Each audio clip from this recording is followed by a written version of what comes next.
Good morning বন্ধুরা, কেমন আছো তোমরা? আশা করছি ভালো আছো, সুস্থ আছো। চুমকি হাজরা ব্লগ চ্যানেলে তোমাদের সবাইকে স্বাগত। আর আমিও ভালো আছি। এই হাতায় করে শুকনো লঙ্কার জিরে তেল দিয়ে ভেজেছিলাম, তো সেটাই মুড়ি মাখিয়ে দিচ্ছি ওকে। আর চা করেছি। তো আমরা বাটিতে চা খাই, মা ছেলে। আমার ছেলে বললো, মা কাপে চা খাবো না, জুড়োবে না। তো জুড়োনো চা খেতে ভালোবাসে। আর আমার আবার বাটিতে চা খেতে ভালো লাগে, কেন কি ওই কাপে একটুখানি চা খেয়ে আমার পোষায় না, সেই জন্য বাটিতে চা নিই। তো আজকে তরকারি করতে পারলাম না সময়ের অভাবে, সেই তেল ভেজে দিলাম। উঠেছি কিন্তু অনেকক্ষণ, সেই 5:30টার সময় উঠেছি, 5:30 থেকে 7টা পর্যন্ত শুধু মাজা ধোয়া করেছি। আজকে এই খড়বারটা করবো, সেই জন্য একদম একটু বাসন থেকে হাঁড়ি কড়াই সমস্ত কিছু সারাশিটা পর্যন্ত সব মাজা ধোয়া হয়েছে। দিয়ে 7টার পর আর কি ঝাঁট দিয়ে চা করলাম, দিয়ে তো চা চা খেয়ে এখন ঘর নেতে দিতে এলাম। তো এইভাবে তেল লঙ্কা জিরে ভেজে চা খেতে আমার কিন্তু বেশ লাগে। কিন্তু অসুবিধা হয় ওর আবার তরকারি না হলে হয় না। আমার ছেলেরও তাই। তো আমাকে কিন্তু বেশ ভালো লাগে। আজকে সকালবেলাতেই 5 থেকে 10 মিনিট ফোঁটা ফোঁটা বৃষ্টি পড়েছে। তো আমি ভাবলাম বোধহয় ওর আজ কাজ হবে না। তো ও শুয়েই ছিল বিছানাতে অনেকক্ষণ, কাজ হবে না বলে। তারপরে দেখলো যে না, আবহাওয়াটা পরিষ্কার হয়ে গেছে, তখন আবার ঝেড়ে উঠলো। দিয়ে তো অনেক দেরিতে কাজে গেল। ও প্রত্যেকদিন 8টা 7:30টার মধ্যে কাজে চলে যায়। আজকে 9টার সময় কাজে গেল। যাবার ইচ্ছাই ছিল না, তবু গেল। যে বাড়িতে বসে থেকে বা কী করবে, কাজে গেলে যাই বা হয়, যেইটুকু বা হয়, সেই জন্য গেল। ঘর চালা নেতা দেওয়া হয়ে গেল, এবার পিঁড়েটা মুছবো। এই কাজ দুটি বাকি ছিল মোটামুটিভাবে। আর আমার শ্বশুর শাশুড়ি ওরা গিয়েছিলো ক্ষীরগ্রামে যুগান্ত মায়ের পুজো দেখতে, তো বাড়ি চলে এসেছে। দিয়ে কি এনেছে দেখো, কচুরি আর মিষ্টি। তো বিট্টুকে দিয়েছে, বিট্টু খাচ্ছে। বিট্টু কচুরি মিষ্টি খেতে এত ভালোবাসে। তো খেতে খেতে উঠে পড়লো। ও ঠাকুমাকে বলছে, আমি আর খেতে পারছি না, তুমি খেয়ে নাও। তো আমি লক্ষ্য করছি কদিন ধরে ও খাওয়ার প্রতি আগ্রহটা একদমই নেই। আমি সে ডেকে ডেকে খাওয়াইছি, না হলে তো আগে আমাকে বিরক্ত করে দিত খাওয়ার জন্য, কাজ করতে দিত না। তাই আমি ভাবছি যে ও কী হলো কি জানি, বেশ কয়েকদিন হলো যেন খেতেই পারছে না ভালো করে ঠিকঠাকভাবে। তো যত ভালো মন্দ জিনিসই হোক আর কি। তো আমার আবার চিন্তা হচ্ছে ও খাওয়াটা নিয়ে, যে ওর কী হলো। আবার ছেলেটা আমার শুকিয়েও যাচ্ছে। চায়ের বাসনগুলো ছিল, সেইগুলো ধুয়ে এখন পিঁড়েটা মুছতে এলাম। আর আমিও মা যুগান্ত মায়ের পুজো দেখতে গেছি 2-3 বছর। এত ধুমধাম হয়, এত মেলা খেলা হয়, এত ভিড় হয় যে ঠিলে ঢোকা যায় না। ওরে বাবারে, প্রচণ্ড ভিড়। তো গেছি। আর এত গরম পড়ে সেই সময়, ভীষণ গরম পড়ে। মচ্ছপে খেয়েছি, মানে মেলাও দেখেছি, পুজো দেখতেও গেছি। আর এখন পিঁড়েটা মুছে নিচ্ছি, তো আমার শ্বশুর শাশুড়ি খাচ্ছে, আমি আর কি পাশ দিয়ে মুছে নেবো। আমি গিয়েছিলাম দিদির বাড়ি পুজো দেখতে, আর আমার শাশুড়িরা গেল ভাইজির বাড়ি পুজো দেখতে। তো এখন তো পুজোর মরশুমই পড়লো, এবার যে কত পুজো হবে।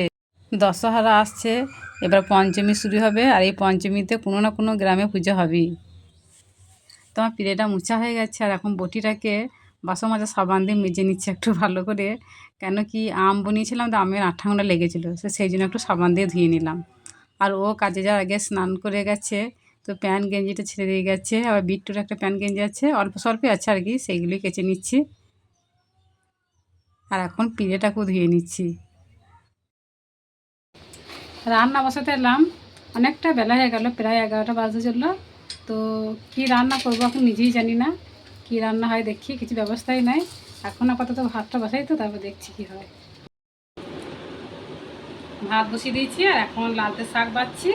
আর এই শাকটা কিন্তু আজকে আমি কিনি নাই, আমার শাশুড়ি কিনেছে। ওরা আজকে বাড়ি এলো, তো ওদের কিনে নিয়ে এসেছে শাকটা। তো অনেকগুলো শাক আছে, তাই বললো আমাদের তো লাগবে না, তুমি দুটো নিয়ে রান্না করো। তাই আমি বাড়ছি বসে বসে। আর জলে একটু ধুয়ে নিয়ে এলাম, কেমন লাগতো শাকগুলো দেখে। জলে একটু ধুয়ে নিয়ে এলাম, কলের জলে দিয়ে। মেঝেতে রাখলে তো বালি কিচকিচ করবে, ভিজে শাক যেহেতু, এই জন্য বালতির উপরে রেখে দিয়েছি। ভাত হয়ে গেছে, এখন কড়াইয়ে জলটাও গরম হয়ে গেছে। এদিকে লালতে শাকটা আমার ধোয়াও হয়ে গেছে, এবার দিয়ে দিচ্ছি। আর চারিদিকে এই ঘুঁটেগুলো ভরা রয়েছে না, এই ঘুঁটেগুলো আর কি আমার শাশুড়ি আর কি নেবে, দিয়ে আর কি উনুনে উত্তর দেবে, ভাত বসাবে। তো এখন ফোনে গল্প করছে ভাইজির সঙ্গে বসে বসে। ভাইজি বাড়ি গেছিলো, তো দিয়ে গল্প করছে। এতটা বেলা হয়ে গেল, ভাত বসে কোথায় তাই না। আর বিটটা আমাকে টমেটোগুলো এখনই এনে দিল।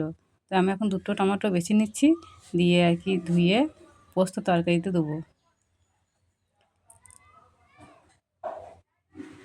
এই যেমন পোস্ত তরকারি হয়ে গেছে গদগদভাবে।